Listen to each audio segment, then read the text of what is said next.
భారతదేశంలో ప్రతి సంవత్సరం యాంటీబయోటిక్ ఇంజెక్షన్స్ పడక 10 లక్షల మంది ప్రజలు తమ ప్రాణాలు కోల్పోతున్నారని లెక్కలు చెబుతున్నాయి.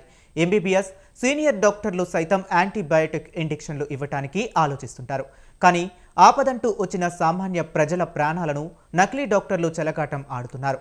తక్షణ నొప్పి నివారణే వైద్యంగా భావిస్తూ నకిలీ డాక్టర్లు విచ్చలవిడిగా యాంటీబయోటిక్స్, స్టెరాయిడ్స్ ఇస్తున్నారు. నకిలీ డాక్టర్ల మీద తెలంగాణ మెడికల్ కౌన్సిల్ కొరడా జులిపిస్తుందో కేసులు నమోదు చేస్తున్నా ప్రభుత్వం మాత్రం దృష్టి పెట్టడం లేదు. ఇక ఇదే అంశానికి సంబంధించి మరిన్ని వివరాలు మా ప్రతినిధి విశాల్ అందిస్తారు. ప్రభుత్వాలు మారినా నకిలీ డాక్టర్ల ఆగడాలు మాత్రం ఆగడం లేదు. తెలంగాణ మెడికల్ కౌన్సిల్ నిర్వహించిన రైడ్స్ లో దాదాపు రాష్ట్ర వ్యాప్తంగా 450 పైగా ఇప్పటి వరకు తెలంగాణ మెడికల్ కౌన్సిల్ నకిలీ డాక్టర్ల మీద రైడ్స్ చేసింది. ఈ రైడ్స్ లో దాదాపు 430 కేసులను తెలంగాణ మెడికల్ కౌన్సిల్ రిజిస్టర్ చేసింది. అంటే ఒకవైపు బీఆర్ఎస్ ప్రభుత్వం నుంచి మారి కాంగ్రెస్ ప్రభుత్వం ఏర్పడినప్పటికీ రాష్ట్రంలో ఆర్ఎంపీ డాక్టర్లు అదేవిధంగా ఎలాంటి ఎంబీబీఎస్ లాంటి ఏం చేయకపోయినప్పటికీ ట్రీట్మెంట్ ఇస్తూ వారు చెల్లామణి అవుతున్నారని తెలంగాణ మెడికల్ కౌన్సిల్ చెప్తుంది. ఇప్పటికే 430 కేసులను కూడా నమోదు చేశాము. ఈ కేసుల వివరాలన్నిటి కూడా ప్రభుత్వానికి అందజేశామని తెలంగాణ మెడికల్ కౌన్సిల్ అంటుంది. అయితే ఒకవైపు అసలు ఎలాంటి అనుభవం లేకపోయినప్పటికీ వాళ్ళకి ఆ ట్రీట్మెంట్ చేయడానికి ఎలాంటి గుర్తింపు లేకపోయినప్పటికీ జిల్లాలలో అదేవిధంగా హైదరాబాద్లో కూడా కొంతమంది నకిలీ డాక్టర్లు ప్రజలకు ట్రీట్మెంట్ ఇస్తున్నారు. ముఖ్యంగా యాంటీబయాటిక్స్ అదేవిధంగా స్టెరాయిడ్స్ ఇస్తున్నారని కూడా తెలంగాణ మెడికల్ కౌన్సిల్ జరిపిన ఈ రైడ్స్ లో తేలింది. దాదాపు మన దేశంలో ప్రతి సంవత్సరం యాంటీబయాటిక్స్ కొన్ని పనిచేయకపోవడం వల్ల ప్రతి సంవత్సరం 10 లక్షల మంది ప్రజలు తమ ప్రాణాలను కోల్పోతున్నారని కూడా కొన్ని స్టాటిస్టిక్స్ చెప్తున్నాయి. వీటన్నిటికీ చెక్ పెట్టాలంటే ప్రభుత్వం ఈ ఆర్ఎంపీ డాక్టర్లకు అదేవిధంగా ఇంకా కొంతమంది ప్రాక్టీషనర్ డాక్టర్స్ అంటూ కూడా ట్రీట్మెంట్ ఇస్తున్నారు. వీళ్ళందరికీ కూడా కేవలం ప్రథమ చికిత్స మాత్రమే ఇవ్వాలని ఒక సూచనలు ఇవ్వాలి. దానికి సంబంధించిన జీవో కూడా విడుదల చేసినప్పుడే కొంత ఈ ఆగడాలకు చెక్ పెట్టగలమని కూడా తెలంగాణ మెడికల్ కౌన్సిల్ వాళ్ళు చెప్తున్నారు.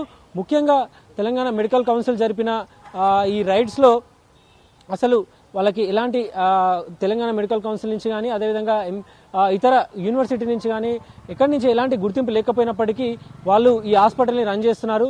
కేవలం అంటే అసలు నొప్పి ఏందో తెలియకపోయినప్పటికీ వివిధ రకాల యాంటీబయాటిక్స్ ఇస్తూ అదేవిధంగా ఇతర ఎక్స్రేలు అంటూ కొన్ని పెయిన్ రిలీఫ్ టాబ్లెట్స్ ఇస్తూ వాళ్ళని ఆ కొద్దిసేపు ఆ నొప్పికి నివారణ ఇచ్చేందుకు మాత్రమే టాబ్లెట్స్ ఇస్తున్నారు. కానీ ఆ సమస్యని పూర్తిగా తగ్గించడానికి వాళ్ళకి అవగాహన లేకపోవడంతో ప్రజలకి కూడా దానికి సంబంధించిన విషయాలు చెప్పకుండానే ట్రీట్మెంట్ కంప్లీట్ అయిపోయిందని ఆర్ఎంపీ డాక్టర్లు రాష్ట్ర వ్యాప్తంగా ట్రీట్మెంట్ చేసిన పరిస్థితి ఉంది.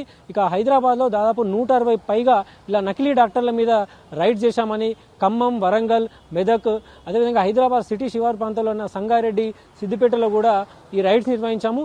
గ్రేటర్ హైదరాబాద్తో పోల్చుకుంటే ఇంకా గ్రామీణ ప్రాంతాలలో అసలు ప్రజలకు కూడా సరైన అవగాహన ఉండడం లేదు. ఎంబీబీఎస్ అదేవిధంగా ఇతర తెలంగాణ మెడికల్ కౌన్సిల్ నుంచి గుర్తింపు పొందిన డాక్టర్ల దగ్గరికే వెళ్లి చూపించుకోవాలని కొంత అవగాహన లేకపోవడం వల్లనే ఆర్ఎంపీ డాక్టర్లను ఆశ్రయిస్తున్నారు. వాళ్ళు ఇచ్చిన ట్రీట్మెంట్ని తీసుకొని ప్రజలు వాళ్ళ ప్రాణాలను కూడా ముప్పులో పెడుతున్నారని కూడా మెడికల్ కౌన్సిల్ సభ్యులు తెలుపుతున్నారు. ఇక గతంలోనూ ఈ ఆర్ఎంపీలు వీళ్ళందరూ కూడా ఒక అసోసియేషన్గా ఏర్పడి మాకు కొంత ట్రైనింగ్ ఇవ్వాలి, ఈ ట్రైనింగ్ తీసుకొని మేము పబ్లిక్కి సేవ చేస్తున్నామని కొన్ని వాళ్ళ సైడ్ వర్షన్ వినిపించారు. రాష్ట్ర వ్యాప్తంగా ప్రస్తుతం 70,000 మంది పైగా ఆర్ఎంపీలు ఉన్నట్టు కూడా తేలింది.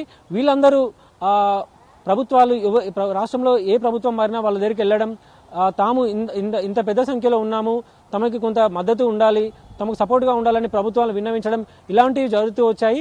అయితే దీని కారణంగానే ప్రభుత్వాలు వాళ్ళ మీద ఒక స్ట్రిక్ట్గా యాక్షన్ తీసుకోలేకపోతుంది. కొన్ని ఓటు బ్యాంకు రాజకీయాలు కూడా ఉన్నాయని కూడా కొంతమంది విమర్శలు చేస్తున్నారు. గతంలోనూ అంటే ఆర్ఎంపీ డాక్టర్లమైన మేము మారుమూల గ్రామాలలో ప్రజలకు మంచి సేవ చేస్తున్నామని కూడా వాళ్ళు చెప్పుకుంటూ వస్తున్నారు. కానీ తెలిసి తెలియని వైద్యం చేయడం వల్ల ప్రజల ప్రాణాలను కూడా ముప్పులో పెడుతున్నారంటూ తెలంగాణ మెడికల్ కౌన్సిల్ అంటున్నారు. ఇక ఇప్పటికైనా తెలంగాణ మెడికల్ కౌన్సిల్ ఇచ్చిన ఈ రిపోర్ట్స్లపై రాష్ట్ర ప్రభుత్వం స్పందించి ఈ ఆర్ఎంపీలకు సంబంధించి ఒక కఠిన నిర్ణయం తీసుకుంటే తప్ప ప్రజలను వారి ఆరోగ్యాలను కాపాడగలుగుతాము. లేదంటే తెలిసి తెలియని వైద్యం చేయడం వల్ల ఇతర యాంటీబయాటిక్స్ ఇవ్వడం వల్ల వారి ప్రాణాలకే ముప్పు తెచ్చినట్టు అవుతుందని కూడా తెలంగాణ మెడికల్ కౌన్సిల్ వాళ్ళు చెప్తున్నారు.